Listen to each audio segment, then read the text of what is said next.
What's going on, everyone, and welcome to the second episode of Mando Review. Unfortunately, we didn't do a season 1 review for Mando, but this second go around, we're making sure to do a deep dive and review each individual episode as they come out week to week.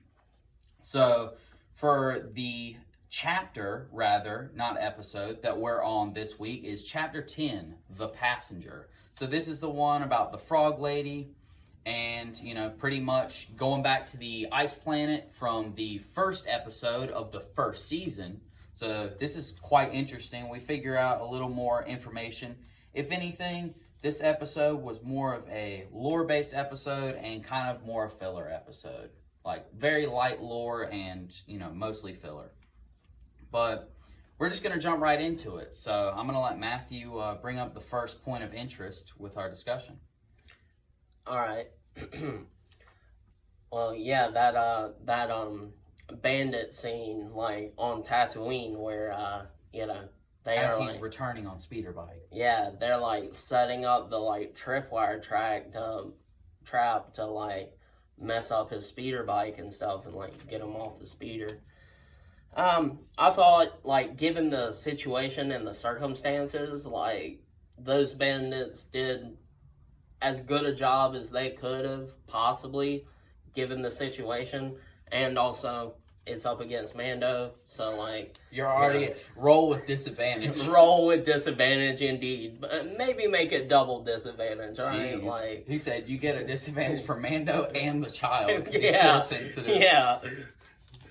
But my only point specifically from that bandit scene that I really liked were the sound effects. I love speeder sound effects, like the type sound effect when it speeds up and like takes sharp turns and stuff like that. Those are always really fun to hear.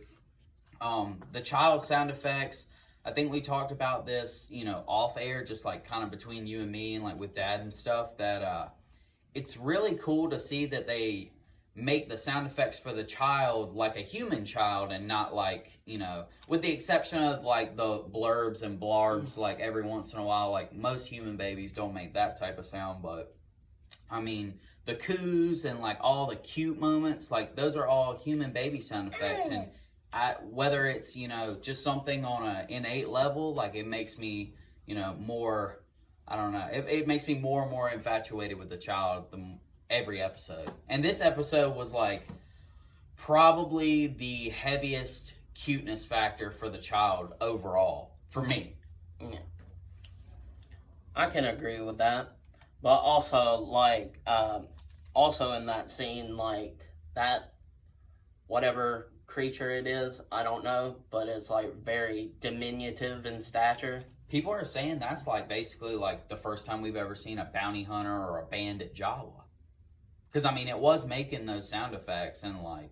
I mean, yeah, I could see that being, like, a Jawa just in different clothes. But, like, at the same time, I didn't really get that vibe, Okay. I got the vibe that it was something different, I got you. But, it's respectable. Yeah. And, I mean, of course, Mando had to be, like, a savage and, like, a good Zah. And, like, do the whole, Jetpack. Like, if you, well, that's later, but, like, he did the whole line of, like, if you put one mark on the child, like, there ain't nowhere in this galaxy that you can hide from me, and I was like, oh, dang. Yeah. Like, pretty much some taking Liam Neeson / yeah, Qui-Gon Jinn type stuff. Just like, I will find you, and I will kill you. Like, but, yeah, and then, of course, the funny end with the jetpack and the child's, like, snort at the end. He's like, yeah, literally laughing at snort this guy. of displeasure. I thought he was just laughing at this baby. Oh, I mean, he might be laughing at it going on. But, so, is that your last Yeah, that's my scene? last point from the bandit scene. All right. So, opening up the next scene, for me, like, it was right after we get the transition where he has to makeshift a few pieces from his bike and, basically gather all his gear in the different ways that, he can carry it on that one piece of the speeder. And he gets back to the cantina and finds Dr. Mandible, which I'm pretty sure that's just a nickname, but maybe that'll stick. Dr. Mandible and Pelimoto are playing a game of sabacc. And I just want to say, cantina scene, whether it's on Navarro, whether it's on Tatooine, no matter where, even when it was on Coruscant in episode 2, I love a cantina scene, so those are always, approved by me. A lot of people were talking about how, and we touched on this last time, that people didn't like Pelimoto's acting or how they had a problem with it. Every episode that we get more Pelimoto, and especially when we get, cool and interesting exchanges, like her whole sabacc and her getting her idiot's array and, her having her connection for Mando to ultimately get some information out of. All of that tied together just makes her character more near and dear, and whenever she pops up every 3 or 4 episodes or twice a season or something like that, I'll enjoy seeing it. Well, yeah, and I mean, to add on to the point I made last week, in the video, it's people were saying it's B acting, B-list acting kind of thing, and it's well, look at the original trilogy and even the prequel trilogy and even some of the sequel trilogy. Some of that acting in there is, if you're objectively looking at it, it's not that type nice. But that's the whole point of Star Wars. We love it anyway. It's more about the world we're in and not who's portraying the world. It's more about the world itself. That's where Star Wars shines, is the universe that it's in, I agree, and just whispering you away in all of what is. Yeah. Do you have a specific cantina scene you'd like to point out? My next point is about the next scene where the Krayt Dragon. Yeah, the Krayt Dragon meet. Okay, we'll go into that.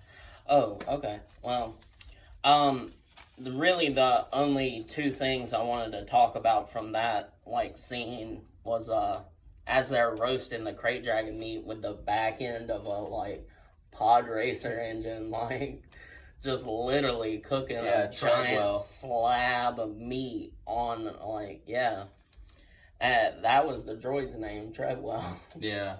And she comes in and she's don't overcook it. I like mine medium rare. And I was oh, so Pelly's a woman of culture as well. That just made her a much more likable character, in my opinion. Yeah. And also, the child is just sitting there looking up at the meat Yeah, he was all into he was wanting to have some of the Krayt Dragon meat. He looked like he was drooling out the mouth there. I mean, that's how I'd be. I definitely have tried some of that Krayt Dragon meat. And also, screw Rhodians. I don't like Rhodians, so, Pelly doesn't like them either, so, we cool.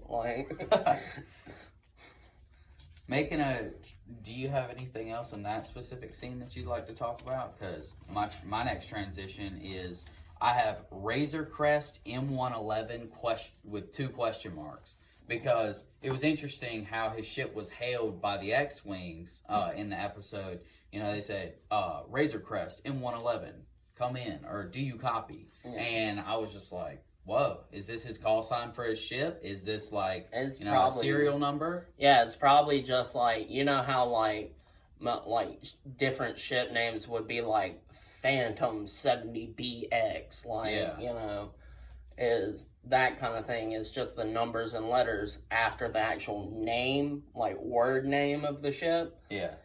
So it would be that ship is a Razor Crest model M111.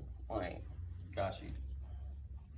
That's what I think, at least. Yeah. I mean, that makes sense. I also like the mention that it was pre-Empire surplus. I mean, we kind of already knew that it was pre-Empire because that had been mentioned a couple of times, but who knows what actually means. They even said it was before the Republic in the first episode. They said it's antique in this episode too. Yeah, they did say antique. So that's a good point. So Mando out there in the antique cars, he's a flexer, all right? Pretty much, I guess. I mean, he already flexes his powers, his abilities. I mean, yeah. But that's just a natural passive flexing, right? So while Mando is trying to like talk the X-wing pilots, off his case, I like how he ends up ending that whole initial check and everything with "May the Force be with you." And we haven't gotten too many mentions of the Force, but with last episode having Peli being like, "Thank the Force," and with this episode, Mando himself saying, "May the Force be with you." Obviously, that was just kind of like, a ploy because that was a Republic gesture, Yeah.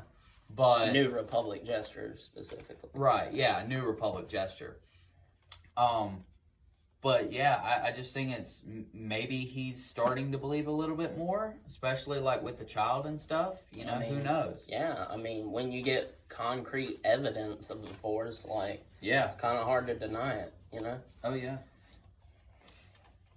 But after that, I had a thing about the scene after when they're like, I'm gonna need you to send us a ping, and like they had to go back and forth, and after he finally did it, they figured out the ship was in the vicinity of like that. Yeah, Bothan 5 or whatever. The prisoner transport that was in season 1. What episode? Episode 6. Yeah, episode 6, and he was basically like, oh crap, and just like immediate just goes into a run, goes to the nearest planet. Yeah, goes to the nearest planet, which ends up being Maldo Kreese. Yeah, the same planet from the episode 1, just on a different side of it. Yeah, and he's just like doing all these cool maneuvers to try and get away in the upper atmosphere of in the clouds basically of this planet, and he's like trying to bob and weave basically to get away from these X-wings. And I mean, I did say in the last episode that I wanted to see a dogfight, so that's a little bit firing was happening. It wasn't an actual fight, but it was a good chase scene. And Mando pulled out some pretty sick moves for being in a bulky ass ship. A gunship now has been classified. Yeah, a gunship classified, and was still able to do all that.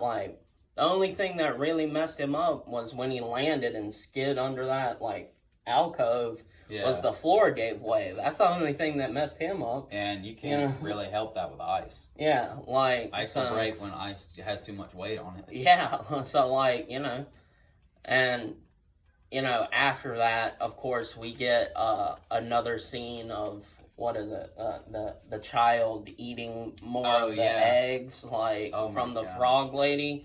It's like, if they're sentient, they taste better. This kid is just savage. Savage. After they had after Mando found him eating the eggs and told him not to, and they went to sleep and woke up the next morning and stuff. Yeah. And that happened earlier. No, yeah, well, the first one was he ate an egg, Mando caught him, and then they went to bed, woke up, and the X-Wing thing happened. Yeah, and then the X-Wing thing happened. But then after they crashed, basically, right, Mando I was just I got lost. I was trying to talk about something right after he catches him the second time, but I accidentally referenced the first time. Well, yeah, and it was, I think I was about to say what you were wanting to say. The fact of it is, when Mando wakes up, it's clearly been a little while, because you can see when you go down, the snow is coming through the side of the hole, and it's, covering everything. Yeah. So it's been a little while, at least, and then he's looking for the eggs, and he finds Yoda, the child, So we don't know if he ate just one in there. We only saw him ate one in that instance, but, he might have had more, Right. He's a greedy man, True. The point I was going to bring up was a bit later, or no, just a little bit later, but before like the whole spider scene, I was just gonna bring up the ingenuity of the frog lady. I really I liked how she, saw that droid and thought, okay, we have a language barrier between us, her and Mando. And I've got to do something to level this playing field. Otherwise, her brood, he'll never understand me and my brood will die. Yeah. And, like, he'll never get up and fix the ship. It'll just be one of those things where we sit here and wait. Like you said, he thought, the best case was they were just going to get off with their lives. And, ship was probably trashed. Like, who knows? Yeah. But, yeah, and then, we start moving, like, towards the spiders and stuff. And, after she uses the droid to translate, like, her vocals and everything from her native tongue. And, she talks Mando into going out and starting to repair the ship. Yeah. And then, like, she, like, while he's repairing, like, she, dips off to, like, what was that? She was pretty much looking for some way to, like, warm up the eggs. Yeah. And it was, like, a hot spring she found in one of those ice caves and stuff. And, I mean, I thought that was cool just to see, like, a hot spring kind of thing. Mm-hmm. That was cool. But also, like, before that, like, before he goes and finds her at the hot spring, the child is, like, trying to speak. So, like, that looks like the child's first words were, like... Or, like, his first attempt. Yeah, it was, like, gibberish. So, it was, like, either it was his first words, and that's the first time we've ever seen... a native language of the Yoda species, or like, or it was just him trying to speak and end up just like making gibberish. Baby sounds. Yeah. Yeah. But at least it's an attempt. Right. And also, like, the spiders are after that, like, once they find her in the... Yeah, so pretty much, like, to load up the spiders perfectly, once Mando and the child come into the whole hot spring and everything, and they see the frog lady just chilling in there with her eggs, keeping them warm and enjoying a little bit of a bath, Mando starts trying to put them back in the egg canister, or like, what she brought them in, and the child's like leaning over the pool, and Mando says, no, gets him off of them. Frog lady doesn't seem like she ever really catches on that, like, he's looking at them like food, not like cute. But then, after Mando deters the child ends up turning around and noticing that there are stone-like eggs that are in the cave behind him. And so he sniffs the air and then heads over to one and opens it up and eats what Matthew coined or likes to say is similar to like a face hugger. But it was really just like a spider embryo. He opens up the little egg and like reaches in and grabs it and eats it. Yeah. And I mean, they are the perfect size eggs for face huggers for the child's size. Yeah. But, like, and then all the other spider eggs are like hatching, like, because the first one was open probably, like, and like they're like crawling out and like coming after all of them. And like you said last night was, if I would have seen that, like, I would have dipped. I wouldn't have had to wait for the big spider that came in, like, right before they dipped. Yeah. I would have already been gone. I'm like, frog lady, I'll carry your eggs for you, but, like... I'm out. Like, either you come or, like, these kids are going to grow up without a mom, like... Jeez. I just had something specific I wanted to talk about. Well, like, some of the cutest moments that you get from the child in this episode are specifically in the cave. Once he realizes he's in danger and is kind of, sends out a little expletive and is like waddling in a cute little run towards the Mando. And just other stuff like that, like the little screeches and squeals and stuff he does as they're running away from all the little spiders, as well as the two giants, or the two medium-sized spiders and the giant spider. There's a lot of medium-sized spiders. Oh, yeah, there's a lot of medium-sized spiders, but I just mean, like, right whenever it's coming up out of the cave. Like, you see those two middies and then that big boy in the back, and then they start dipping. Yeah. Like, we out. Yeah. I mean, like... I mean, those little spiders aren't really that little anyway. Oh, yeah. As big as dinner plates. Yeah, I'm like, nah. Like, I already don't like spiders, you know?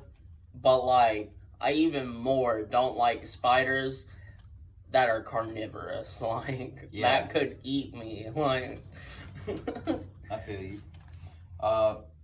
Something I did want to point out is, so like when they're running away and escaping from the spiders and they're shooting, Mando's shooting them on the wall, and she's jumping and she goes into like a more primal version of her frog species, and she just jumps on all fours and she's like actually leaping out and like escaping these spiders and stuff.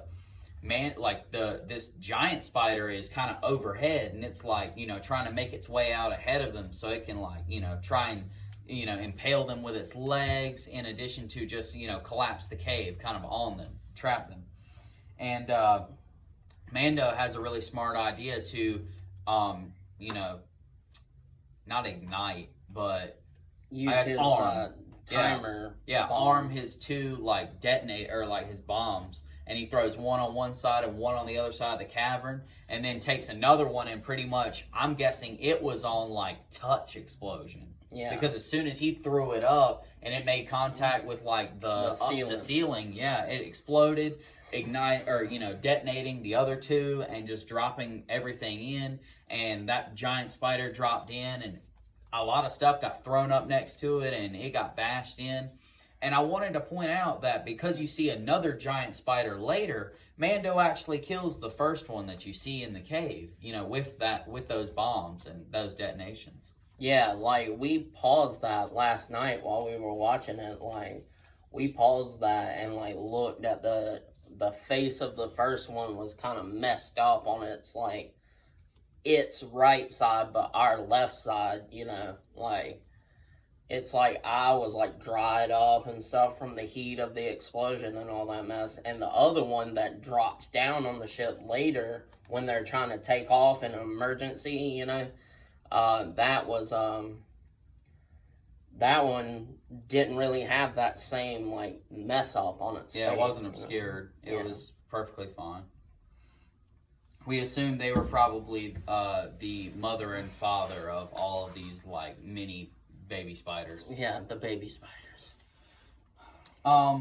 Something that I wrote down that Matthew wanted me to point out was that the flamethrower is kind of like an upgraded model design, because most flamethrowers you just kind of like shoot out the flame and it's just kind of one specific temperature, like it's just orange flames, you can't really adjust it.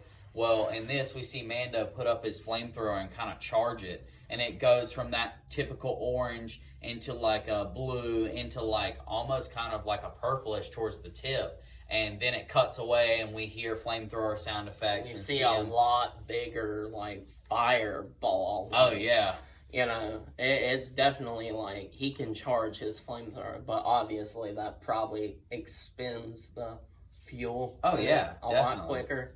And we see that Mando used the flamethrower a lot more than we think, because we've actually seen him run out once before, and I don't think it'll be the last time. Oh, yeah. And I mean, flamethrower is pretty useful. Another thing that I didn't mention earlier that I want to mention now is towards the end of the episode, when the X-Wing pilots come back, the Dave Filoni cameo, always approved. He cameoed in episode 6. It makes a lot of sense now that I think about it, because I didn't until just now, that not only did Filoni make his cameo in episode 6, like, because he was one of the X-Wing pilots that bombed that, like, little space station that, Mando worked with all those guys on. Yeah. But he also reappeared in this episode where they reference that episode. So, yeah, it's cool to see the cameos connect. Yeah.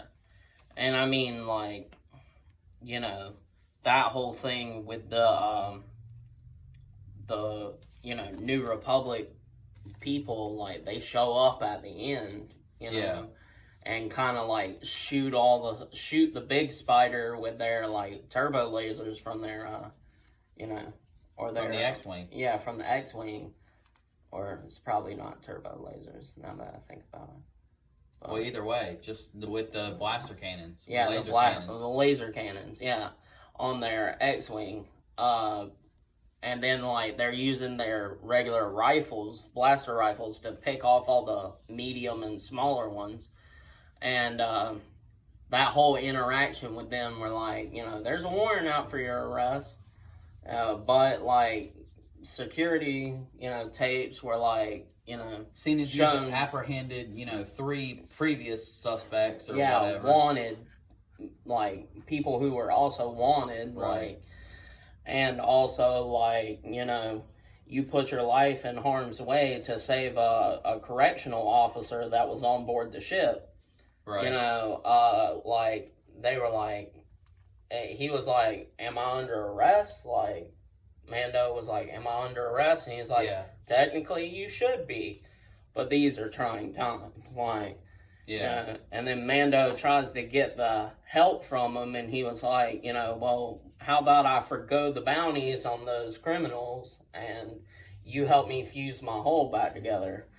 And then, like, he responds with how about you fix that transponder, and we won't vaporize that antique next time we patrol the rim. Like, well, like, sheriff's rules, I guess. I guess, like, I mean, shoot, like, we ain't going to hurt you, but we ain't going to help you either. Like, you got into this mess, get yourself out, like. Pretty much.